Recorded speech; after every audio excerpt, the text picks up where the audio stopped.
That's for sure. And here we are into picks and bans. ROCCAT versus Fnatic. The Rumble off the board. They've been targeting Huni to great success so far. And I really like this because Huni's champion pool has mainly been Rumble, Lissandra. Lissandra received another nerf on 5.5 here, so her wave clear got hit pretty hard in terms of her Q, which means you're kind of trying to push him out of champions he can play. And when Huni plays tanks, it's not the same kind of style we see from him. He's not the big frontline man. He needs to be in a carry champion to do really well.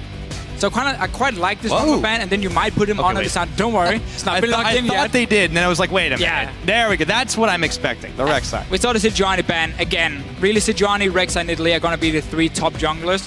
Jankos is a guy who's obviously played a lot of different ones, but Rek'Sai has still been one of his main picks because he is a bit of a carry type.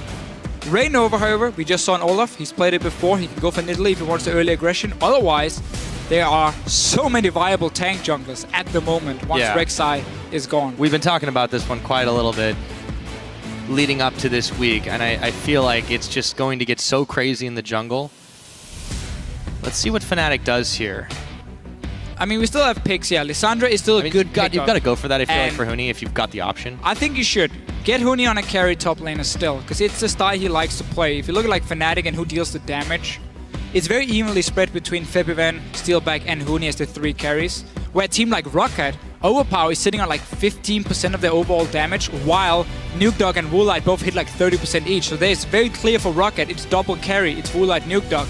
Fnatic, it's spread out between Huni, Febiven, and Steelback, so I like getting him on Lissandra with this Rumble ban here. But this is exactly what ROCCAT wanted. They want to say, okay, you're going to take a champion who's received a few nerfs lately. She's still good, just not as good as she was before here, and we're going to have to see if you can perform on that champion.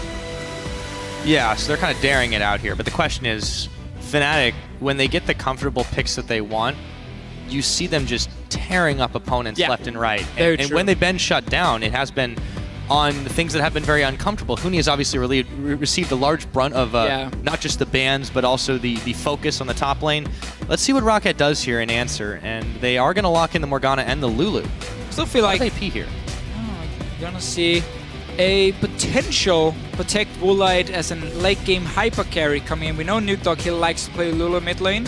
Used to do it long time ago when he played for Ninjas in Pajamas as well. It's a lot of flex pick. In just not just the Lulu, but also the Morgana. Morgana, you can swap them around. We know Overpower's not been a carry top laner. He's been trying to play it a few times, hasn't really worked for him. Put him on a big tank or a supportive top lane like Lulu or Morgana, and use instead simply Overpower to protect Woolite in late game. Because Woolite is an AD carry who has some great mechanics, who can deal a lot of damage, but he needs some saving sometimes. He needs a lot of saving because he tends to really overextend, get caught out by skill shots, and when you're against a Lissandra Annie, that's just begging you, or begging to basically be blown up if you're an AD carry who's standing too far forward. But with the Morgana Black Shield, with the shield from a Lulu, you can basically have your AD carry soak up all the damage from Lissandra Annie and still be alive. And that can be the tactic for ROCCAT. Oh, there it is. We get the jungle zap. Sana talked about it. Too. Yeah? Sana talked about it. So Raynova would be the one to try it out. So we just mentioned how when Rek'Sai is gone, Nidalee is still a great pick. However, there's so many viable tank junglers now who comes just under the tier 1s of Rek'Sai, Nidalee, and Sejuani. It's going to be Zac in this game. Obviously got a few more buffs. He's knock up now and he's 1 second. That's massive. Because then you time that with your ulti and you can knock up targets for quite a long time. You are a powerhouse in the jungle. You can farm so well. You can clear extremely fast. You don't even need potions after your first clear. You just run around the jungle here. You gain so much HP back from obviously your passive. So I really like Zac on the current patch. And like, look at this Fnatic combo already. You got flash in from an Annie, you got Lissandra diving in, you got a Zac jumping in. There's so much dive in here. The only concern is they are against the Morgana and Lulu, which was picked by ROCCAT to really protect this backline. And we won't even get to see Willard on a hyper carry. Instead, he has more mobility on a Lucian. So it's going to be hard for Fnatic to take him down, which is why they might change it up and just say, okay, where's the Lulu? Instead, let's pop the Lulu, because everyone is expecting the AD carry to die. So now, what we are expecting to see is a pickup for Febiv, and just all likeliness, Huni is going to be rocking the Lissandra. They still technically have the option to switch things around, but I don't think that's going to be the case in this particular situation. No. I mean, he can go for Ahri if they want a bit more dive in. Ahri is fantastic. Oh, a lot of gap on this close patch. around the way, too.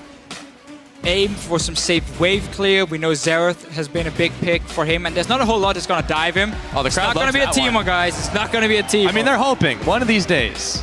One of these days. Well, there'll be mushrooms covering the rift. Of all the viable champions and strategies in 5.5, none of them have Teemo in it. Yeah, but they do have Hecarim. They do have Hecarim. That is going to be the switch around. They're going to send Huni on that one. Febron on the Lisandro. But it's curious because he's going to be going up against a Jarvan top lane. So these are two guys that, well, I guess Hecarim is a little bit more viable in the top lane than the jungle from what we've seen, but Diamond was doing some weird stuff last game. Yeah, Hecarim top lane can go for that Trinity Force and still become tanky. And it is a Huni style. It's a carry top laner. You can split push, you can TP in. We know Huni as a player and Fnatic as a team is fantastic to play around teleports.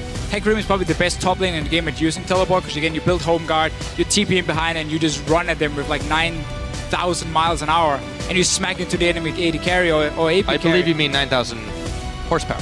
Horsepower, sorry. That's You're correct. Close enough, though. In an hour. So I really like the pick up here for Huni. Fnatic, they're kind of comp here. A lot of dive in, fantastic mid-game setup with the Graves, Lisandro, Hecarim, get the Trinity Force completed. And again, Fnatic as a team, they tend to create the leads around 20 minutes and then forward. That's where they start grouping up. They get the one or two items completed, then they force objectives where they hard engage on you, and they're so good at doing it. Yellow Star also can roam around on Annie here, so this is really a Fnatic composition. Question is, can Woolite stay alive? That is always the question. That's but always the question. This time especially, I mean, he's on a very safe carry. He's on Lucian. We'll see how this one does go, but let us know what you guys think. Hit us up on Twitter at LBL Esports with your hashtags ROC win or FNC win. Who do you think is poised to take this one? The crowd, they're certainly amped for it. We're going to see on the Rift in just a moment. Here we go. This is a big one for ROCCAT and for seeding, also for Fnatic. Starting off onto the Rift. And we can really see how ROCCAT here, they know Fnatic are so good in the mid game, so they're going to try and counter it. Jarvan top lane, fantastic in the laning phase. Fantastic once he gets like a Tiamat completed, has insane amount of all-in potential.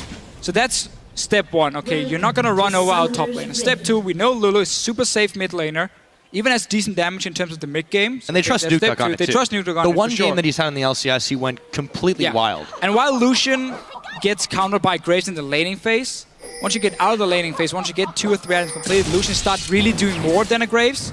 So ROCCAT has a good setup in the mid game themselves, and we can see them put a lot of focus on Opa in this top lane. He's on a carry champion. They're not waiting for the lane to start. No, he's losing the first one. Huni didn't even buy any potions. He just got a flask, and then he's ready to fight. Yeah, he got the better of that one for sure. A couple of wards placed down there. So hasn't been too much more action, but now it is going to be Woolite and Vander actually trying to chase out Yellow Star. Is moving in. Didn't get the ward down. They wanted the ward to spot if Fnatic was starting on Grump. First of all, if there's a 2v2 lane, it will give you that information. Okay, are they going to get that XP advantage? Do we have to be careful how we play the lane in the start? Because if the enemy team gets Grump and you don't get a camp, you have to just kind of sit back. Don't push the lane at level 1, because if you start pushing it, you will still lose the race to level 2, and then suddenly you're caught in the middle of the lane. Enemy AD carry is level 2, your AD carry is level 1, you can't trade, and you're forced to move back and away, and you get zoned out. So it's very important you get that information. We can see Vander is going in again, trying to get that ward here to see if Fnatic is starting on Grump. We just talked about how Graves will beat Illusion, especially if he gets to level 2 first.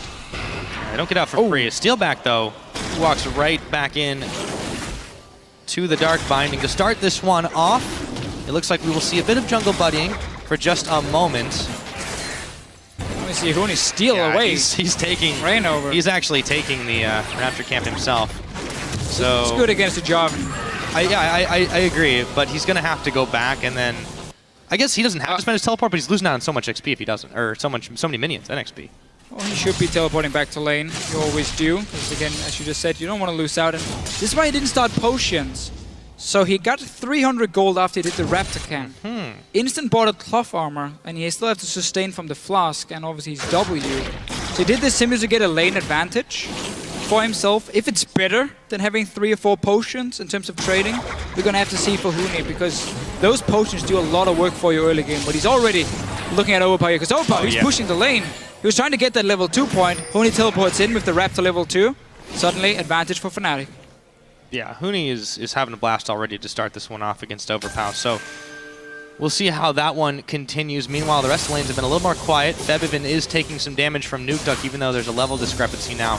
That quick level up, it is resolved. Febiven not going to check in onto Nukeduck just yet. Still very safe on that Lulu. And I like this play here from Rainover. Notice what he did. He did one camp, that was the red buff. And then because Raptor had been taken by Huni, then Rainover walked all the way down into the river, killed the Skull Crab here simply to make sure his bottom lane can push the lane. Because you know when you have Annie, she's a very mobile support.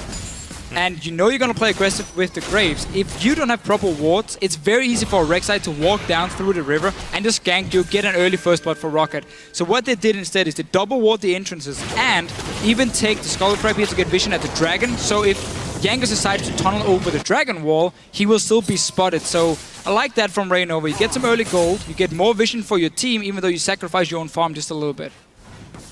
Yeah, he has missed out on some of that, but I think they're really going to be a little bit more reliant on him for those fights. We mentioned a lot about the gap closing and the initiation ability, and just the tankiness that Reignover is going to bring to that party. But the vision control in the early laning phase, I mean, this is allowing Fnatic to really bully out Woolite and Vander. And they do. They keep pushing in the lane here. They want to trade all the time. They want to try and deny farm under the tower, slowly chip it away. So simply by that early start, Fnatic can push in the first wave. Now, all the wards has disappeared. And suddenly they got to be a bit more careful, at least until Steelberg places his ward and before Fibban gets his own ward ready again. So simple little start, but it means so much when you look at like early warding compared to jungler, because you should always expect the jungler to show up around 3 minutes and 20 seconds. That's why you should sit on a double buff, and that's why you gotta have your wards down so you know if he's coming for you, and that's exactly what Fnatic did. Now, of course, they run out a minute later, and Jankos, he's looking towards the top lane. Sneaky for both junglers. Reignover, however, has taken the slower path around. They don't know it's a 2v2, but they're about to find out. Overpow, Chilling smited down. He's going to flag and drag his way to safety. Jankos reveals. And he's going to get the knock-up onto Huni, but they are going to turn it around on him. Here we go, charging in Jankos. Why did he go in on that one? Another Chilling Smite's going to come down. Okay, that was a little risky. Yeah, he gets out. Overpow and Jankos not on the same page here. You saw how Overpow, he instantly just comboed away from Fnatic, and then suddenly Jankos walked in on his own, and obviously a Jarvan is not able to respond once the combo is down. So just a bit of a poor trade for ROCCAT in that top lane. Reignover can get another one of these scuttlers in the river, getting some extra gold now. Looking towards Nuke Duck. Rank 2 jump, as you can see from Reignover, his E. So he's going to cover quite some distance once it gets fully maxed. He's not even having to spend it just yet. There we go. Hops on to Nuke Duck. Level down, but he does get the smite down. Now Nuke Duck is having a little bit of trouble just dealing with him as he's forced out of lane, freeing up the farm for Febiven. Meanwhile, Yellowstar on the bottom. Checks far forward, actually, without the help of Steelback, and takes a lot of damage for his trouble.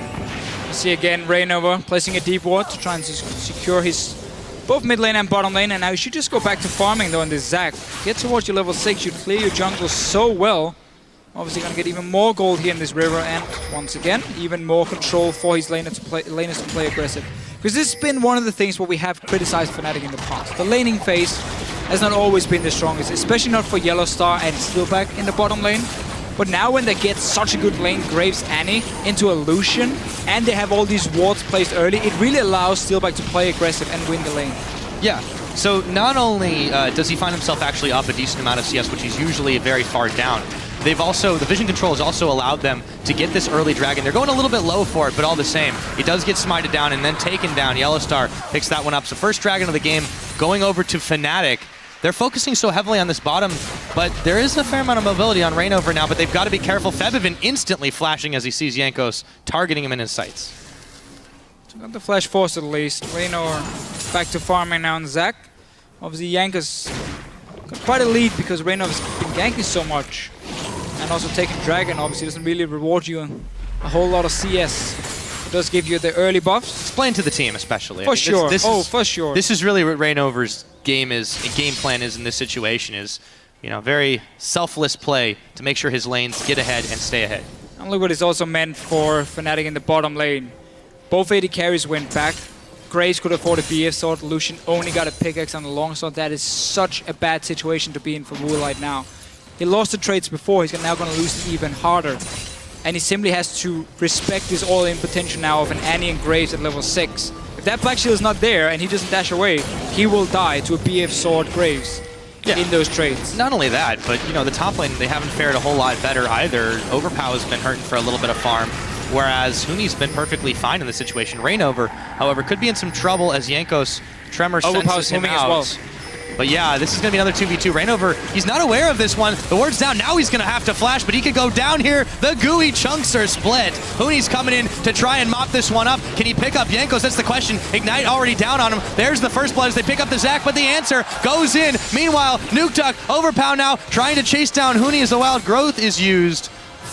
Since they couldn't take him out, I feel that's a worthwhile trade. Good invade by Jankos though at first. This is simply because Reignover has again been playing for the team and he's not really been power farming, so he was fairly low in the jungle. And also Febiven was recalling with 0 mana. So ROCCAT saw a very good opportunity here to invade safely into that jungle, or they thought it was going to be a safe invade. At least get that first kill, but had to invest everything into it. Nukta couldn't join in time and it was a 2v2 going 1-for-1. So not the worst situation for Fnatic. First blood, however, did go over to ROCCAT. I like the strategy though. I mean, you see the enemy mid laner being on basically 0 mana, so you know he's gonna go back to base, so he won't be able to join for a fight.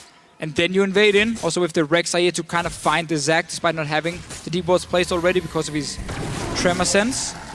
So I quite like the play from ROCCAT here. Sadly, the blobs from Zac meant they had to use so much time on killing the passive as well. Yep. Oh, there we go. Flash stun, there we go. Turns on to Vander. Here comes Febiven though, and here comes the pony. Huni dashing in. They pick up Vander. Woolite makes his way out of the collateral damage, but a power play from Fnatic is going to net them a kill and a tower. We talked about this TP usage from Fnatic and Huni. He will always teleport to help the team. And he got the early home guards, the crowd loves him. What a great start for him. 2 kills now on Hecarim. That is his kind of champion. Oh, yes, indeed. And he did that with just the Phage and the boots with the home guards. That was just a very, very quick horse to start this one off. So, with that said and done, Nuktuk now pushing in on Febiven. But I feel like Fnatic is just being the much more proactive team in this situation. They've got the tower now. Oh, Overpow. He's going to try to make his great escape, but Huni's not going to let him have it. Flash, Cataclysm, lock him up for just a few more seconds. It looks like he'll be able to get away, but here comes Jankos, so they're going to turn this one. No! He's still dashing away. Can they get him? The Prey Seeker dodging out from Vander. Shut down. Goes to Vander finally, but they invested pretty heavily in that Deficio. They did. Oh, he's a little bit unhappy about dying there. Now mid lane. Not sure why I got excited about the mid lane. They're just playing minions, but it's exciting, dude. It's an exciting game. Roaming. That was Vander roaming though. After the bot lane tower had died, he left the lane, walked all the way to top lane. Should be able to get a tower for ROCCAT up there for them. So they trade at least the bot tower for the top tower now, and they got a kill on Huni as well, who just picked up 3 before. And so a good trade from ROCCAT at least, getting back here. Mid lane was pushed out. Obviously bot lane, nothing really to gain. So at least they respond. That's true. ROCCAT has been still making plays around the map, and you can see this tunnel network of Jankos is coming in seriously handy, though he hasn't gone for the Void Rush just yet. Yeah. He's got him a good distance apart on the map. And, you know, you got a dragon a little bit more than a minute away.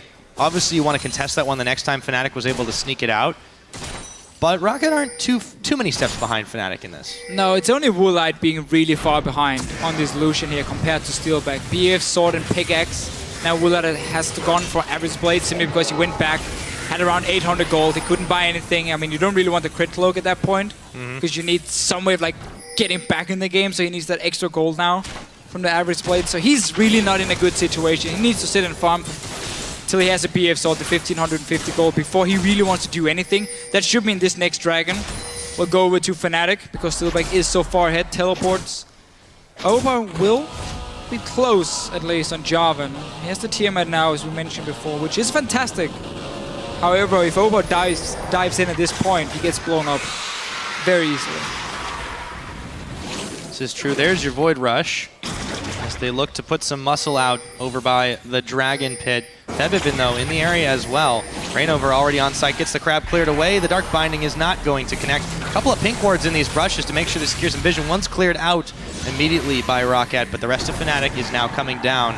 Okay. So is Huni. ROCCAT wants to fight it despite having a weak 80 carry. Oh, Yellowstone needs to be careful. Yeah, he's isolated, actually. He's going to dodge out the skill shots. The chains are on him, however. Tibbers is dropped, but so is Yellowstar. Reignover bouncing all around, and it looks like Fnatic are trying to salvage the situation, but it's a 2-for-1 so far. Here comes Huni.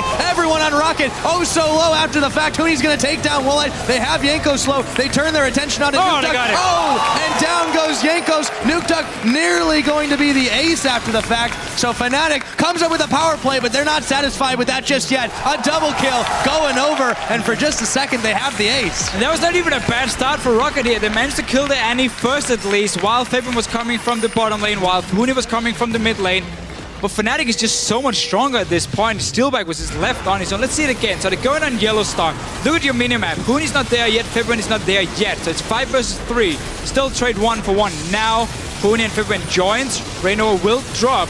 But Steelback at this point is left completely untouched. Beautiful ulti from Huni. Then Fibrin coming in. And everyone just melts. There's no damage for Wulat at this point. And obviously the Lulu as well is not going to be the one to carry the fights. You need your AD carry to pull out the damage. Oh, yes, indeed, you do. That was Fnatic just surgically taking apart ROCCAT after that. After the engage that really was great for ROCCAT, they just couldn't quite finish it off in time. So Fnatic, they get that quick ace, they get Dragon number 2. And ROCCAT are going to have some questions that need answering now on how they're going to start these next fights. Especially because they need so much time, and even going towards the late game, it's not like ROCCAT has a better composition. Jarvan's damage really falls off towards the later stages of the game. Rek'Sai is not as strong in teamfights as a Zac. So this is not looking good for ROCCAT, and I think they might regret this Jarvan pick because it meant they were forced to play standard lanes. You don't want to lane swap a Jarvan into Hecarim because Hecarim is so good at farming the jungle with his jungler, and obviously when he's playing a little bit. But he's having such a good time. Yeah. He's able to eke out the solos on the way back to base, man. Jarvan itself needs the laning phase to do really well because he's a lane bully. He's about the mid game.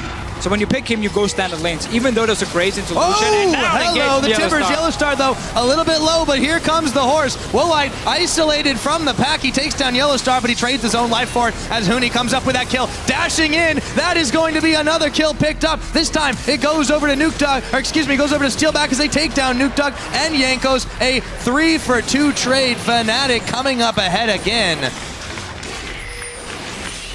Still two bitter pills, I suppose. They got 2 kills taken out. 2 kills for ROCCAT. 2 pills as well, I guess. Whatever. 2 kills at least for them. But Steelback still on his Graves, just standing in the back line, cleaning house, and Huni. 5 kills, 5 assists. Very big. They're going to jump on him, but still, this is not advised. In a number disadvantage. Vander goes down. Oh my goodness, Overpound nearly follows him. Fnatic rolling all the way through, but Reignover's going to be hopping his way to safety right over the head of Jankos. One goes underground, the other goes over your head. Everyone backs away. Calm down again. Let's see how this happens. So, Zac setting up with the Raptor. Yellow Star, as we know, always on the main engage. Flash in. Tippers on Vander, Jankos. Reignover joins. Huni TPing behind them. And again, this start, Woolite dives in, gets a kill on Yellow Star. So support is down, but it doesn't really matter for Fnatic. The carries, or the Steelback in this case, still left untouched. Huni dives in, cleans up another one. Steelback will be able to get Jankos as well. This Graves is really just left on his own. He had a free laning phase. He already sits on Infinity Edge. Zeal being picked up for him now. 4-0 and 4. This guy, he's chasing Forgiven in terms of the best KDA in Europe. Kasing and Forgiving is currently above him. If he keeps racking up the kills, he's going to get very close. Well, you know, considering a lot of people identified Steelback as one of the weaker parts to Fnatic, especially in their early game, he's been enabled, he's been unleashed. In this game, he's just been absolutely off the hook. Right. 404 is a great start to him. Huni has been a beast. There's so many threats that ROCCAT have to deal with now, and also this massive push coming from Fnatic. They're not getting any chance to really breathe. Oh, and there was a point before this Jarvan here. ROCCAT felt like they had to do standard lane, so you had to put Lucian into Graves. That's a losing matchup for the Lucian. We saw Fnatic played around the early wards, the early vision, to make sure the bottom lane could do what they wanted. So suddenly, Steelback has been giving all the tools to win the early game, and he did. He's basically telling his team, we can do this every single time. As long as I get a good start, I can carry already from the first few team fights. But obviously, it's also been about the rest of the team here. Huni had some fantastic engages. Reignover on the Zac here already becoming extremely tanky. I mean, we're 17 minutes in. He's sitting on almost 3,000 HP. This is what Cinderhulk does to you, and why these tank junglers are so viable now on 5.5. Oh yes, and he's just oh so mobile. You can just see how he's able to hop, skip, and really just jump from one of those camps to the next. Reignover really has just not had any trouble whatsoever. You can see also Huni, he opts to, instead of finishing the Trinity Force right now, he goes for the Frozen Heart. So he's got even more tankiness, he's got the slowing factor. And when you've got so much disruption in these fights, it's so hard for ROCCAT to context switch targets effectively and quickly, and this is the chaos that Fnatic's been creating in those engages. And when the main part of ROCCAT's composition is involved around physical damage from Lucian, from Jarvan, from Rek'Sai, the Frozen Heart is going to be fantastic. Slow down the attack speed. You can go for Randon's Omen, you can go for Thornmill. Everything that makes Reignover and Huni basically unkillable is going to build around armor. Lulu is not a champion who wins teamfights on her own. She's about buffing up everyone else. She has decent damage, but she's not a massive AP carry. So ROCCAT is really in a situation where it's going to be nearly impossible for him to kill the front line of Fnatic already. Double tanks. If you fall behind a double tank, it's so annoying to play. I mean, we've all tried in solo queue. La la la la, win my laning phase, I'm a strong AD carry. Oh, here's a Hecarim, I'm dead. And that's going to happen as well here. Certainly starting to look that way. And of course, once he finishes that Trinity Force, he'll have quite a lot of damage to complement. Fnatic, grouping 4 here as they do send Huni to the top.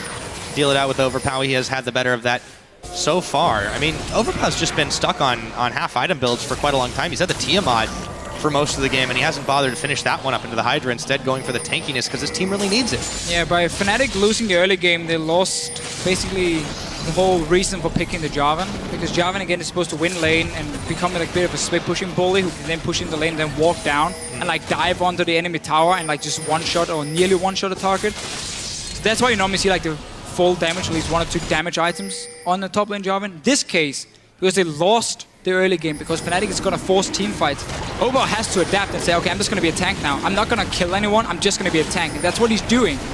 But that's where Jarvan is going to be so much weaker than the standard tank picks we see, because he doesn't really offer a whole lot. So he's just going to try and be a front line for his team, but he's not going to be nearly tanky enough for them to really challenge here. Let's see. Febren is coming in. Notice Huni. He's teleporting from base of home guard. They stop damaging the Drake for just a moment. Jankos wanted to go in for the smite. The fight is a little bit awkward here. It does get taken secure by Reignover. Meanwhile, here comes Huni, and everyone from ROCCAT just scatters. 2 kills picked up. Vander, Woolite, both going down. Overpow just bailing away. And now they might have their sights set on the Baron as Jankos void rushes defensively out. Fnatic, they take a lead and they start gunning for it. Absolutely love this game here. So many fights, so much action going on. Doesn't have to be boring just because you can build a double tank setup. Well, I guess Hecarim is not really counting in that case. Definitely not boring, but not boring at all. They're not wanting to give this one up for free, but they might lose their lives as well. Zanya's Hourglass popped. Overpow goes down. Straight back to Baron, boys. But Jankos, he's still threatening. He's still got his smite available, but Steelback is making him regret trying to contest it. Baron goes down. Steelback staying alive even after Ignite and Praise Seeker. Fnatic, they get everything. 21 minutes in. 3 dragons to 0. And a Baron. 15 kills already. 80 carry, 6 kills. Your top lane of 5 kills. Righteous Glory is going to come in for Yellow Star, and Huni, he's back. And he's out. Force the Wild Growth. I mean, ROCCAT never has these key cooldowns all available at the same time because they're just continually trying. Look at the minimap here. Huni is sitting in base, knowing there's going to be a fight because ROCCAT just want to try and get 1 dragon and stop this potential 5th dragon. Fnatic, though, they take it, they want to fight. This is good enough from Overpower. He stops the home guard first, but now the entire team is just grouped up in a choke point against the Lissandra, against the Annie. I mean, again, this is the Fnatic style. If they see an opening, they will flash on you, they will engage on you, and they will catch you. And that is indeed what they did. Grabbed everything they could after the fact with Overpow and Jankos bailing away. Meanwhile, back to the live look here. It's a 9,000 gold advantage with the 3 dragons, the Baron, 4 towers to 3. I mean, that's probably the closest stat with the tower numbers just because ROCCAT have been able to send Overpow on the split push missions a couple of times. But it looks like that's about to change. Fnatic, a lot of members on this bottom side of the jungle, warding it all the way through. Woolite knows he has to get the hell out of dodge. They can't defend this one. No, sending 3 guys to try and kill Huni. He has ulti ready. Let's see if he can escape. He should be able to just pop it now, get as far away as possible. He doesn't even have to. Doesn't even need to. But again, 4 more guys on the bottom lane. Cross-map objective from Fnatic. Super simple setup. You ward the enemy jungle, you push down 2 lanes at once, and if they ever show up in one of the lanes, you know you can take something elsewhere. In this case, it's a peaceful light. Yeah, and that's going to be the tower as well. The inhibitor close to going down. It's just so many people jumping, dashing, clawing their way to you, and there's just no way that ROCCAT has to stop this one. AD carries down for them. Looks like they'll turn their sights on the middle. Who needs minions? We can tank this one up. It's Tibbers that's actually doing that job. But now, Reignover, he's caught just a little bit, taking some abuse. He's still tanking as much as possible, and he hops the wall. They'll come back and try this one again. Meanwhile, Steelback slowed up for a second, on the way to top. Very decisive play using the two lanes that push in, who in the top lane and the bottom lane before. From the rest of Fnatic. ROCCAT won't really be able to do a whole lot. There are only 4 guys here. A whole lot had already died. And I mean, watching Fnatic is just like watching a game on double speed. They just never sit back. They keep looking for fights. They keep getting all the objectives. 3 dragons again, as we mentioned before, in 25 minutes or 24 minutes. There's no reason to stop. Go back, buy a few more items. Void Staff completed for Feb event. Walk straight back down here. You've got top lane and mid lane. They should be pushed in. You know the super minions are going to do work in the bottom side. Pushing these 2 lanes. Have Huni in one, the 4 others in the middle. You might even just go for a dive. I mean, you're that far ahead. Yeah, well, and ROCCAT can't afford to group right now. Willet's having to be on cleanup duty in the bottom, and then he alternates back over by the red buff. But still, you look at that item differential, too, and not just the scores that have enabled it. Steelback hasn't died this game, and he's just sitting on so much when you compare to Woolite. Still attempting to even finish off his static Shiv. That's not looking good for ROCCAT. Forced into standard lanes. Completely backfired for them. Now they're going in. The tower is down. Yeah, they got the stun. Overpow is going to be in some trouble. The flag and drag is not up just yet. Inhibitor being fired down. Huni's still just able to cause enough distraction on his own. Here comes the culling, but it just tickles Fnatic, and they grab the inhibitor number 2. Reignover in the middle, bouncing all around. He's exhausted, but that didn't really seem to give him too much pause. ROCCAT have chased Fnatic out of their base again, but they have done so at a pretty high cost. A lot of minions here. Febivin picking up Overpow as he dashes his way in. Jankos, they're still trying to make plays, but they're a man down now, and the super minions are streaming into the base on the bottom side. This inhibitor turret is not going to last very long, and it looks like ROCCAT may not either if they keep this one up. I think you're correct, Pyra. I think you are correct. I don't think they're going to hold on for They're going to keep trying. There go the chumps, but still, Yellowstar lands the stun. Jankos, Wild Growth, Woolite trying to trade Steelback. Meanwhile, Huni teleport again. Here comes the horse. One more time. Jankos barely makes it out alive, and Vander's not so lucky. Here comes Fnatic to try to wrap this game up. 25, nearly 26 minutes in. The last Nexus turret falls. The Nexus is short to do it, and Fnatic, a dominating performance over ROCCAT.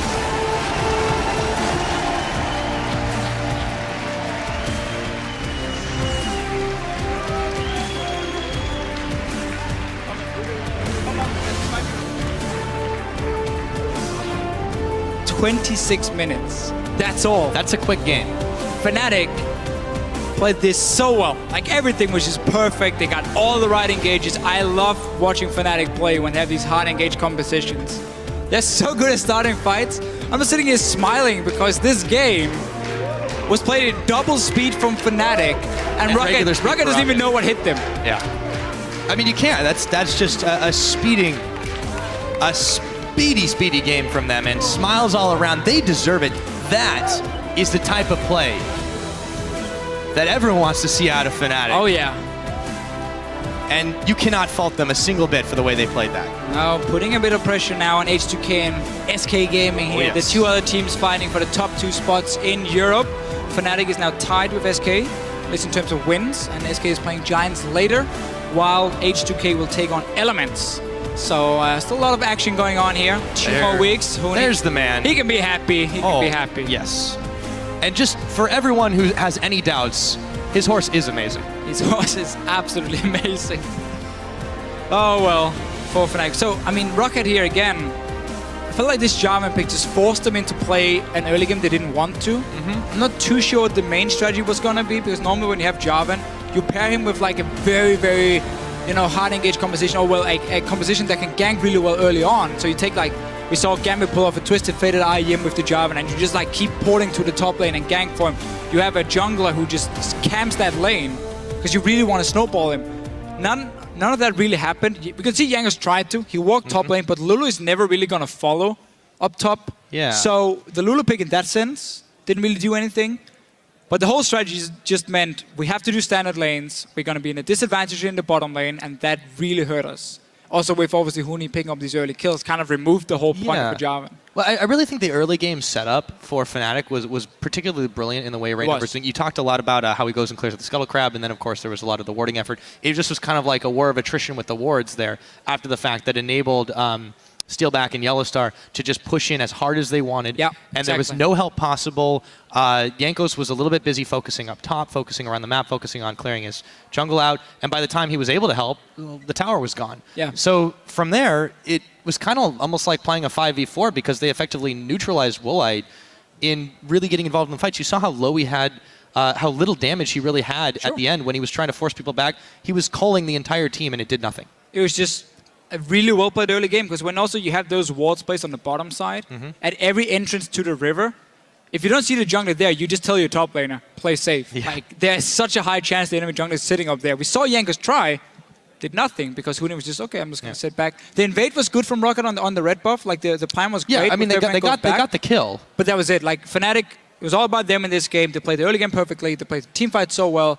I love the hiding edge compositions. I love that Huni's picking up Hecarim because it is his type of champion. He can carry on, he can split push, and it's tanky, which is something that he didn't have in his other picks. That too, and you can home guard teleport. Exactly. Which looks awesome. Which he did several times. If you ever want to have a 101 on how to play top Hecarim, well, that was it. Basically, yeah. Yeah, he did fantastic on that one. And, you know, again, it wasn't just him. Rainover had a really effective performance on Zac, did exactly what he needed to for his team, especially. He had a fairly good kill participation. Obviously, his kills themselves weren't that great, but then you don't need that because you're just getting in the middle of the enemy team and bouncing up and down and scaring them into throwing summoners on you. You saw how much they exhausted him, and he's just like, everyone focus me. And then it was fine. Your entire job is to jump in and just die. And then your passive is there, and if they focus your passive, they don't deal damage to anyone else. Yeah. And you're basically done your job. To smite a chunk. Sure. Yeah. And you don't even need Chilling Smite for that either. No, that's true. Yeah. But you have done your job then, so really well played. Love the early game. Love the mid game. Love the late game. Well, we didn't really get to. Did you love the fact that they didn't have a late game? I do. Yeah. I do. 26 minutes. That was one of the faster games we've had in quite some time. And remember as well, if you play any support, Righteous Glory is fantastic on her right now with the buff to it. Mentioned already in the last game. She's not quite so squishy at that point, too. No, she's not. Yeah. Yeah. Everyone gets Righteous Glory. You can see how little there is to talk about in this game because it was so fast. It was just like, we can break it down as much as was your day, but it was wonderful. Was it? I got on a train. I came over here. I got to say what up to my favorite co-casters, and get ready to go. Sounds extremely boring. Well, if you put it that way. I mean, anyway, more about Fnatic. Sorry, dude, for ROCCAT it was an amazing game from Fnatic, but for ROCCAT, what does this mean for them? That's the question. Yeah, it basically means now you are not even looking at giants and elements. You're also looking at medium makers, and you're looking at that relegation position. Just to recap it, I know we've said it many times, number 10, auto-relegated to the Challenger Series, no chance of staying in the LCS. And number 9 and number 8 is playing relegation. That will be the week after the playoffs or the finals here in the EU LCS in Madrid, of course. The week after, we're back in Berlin, we're playing relegation.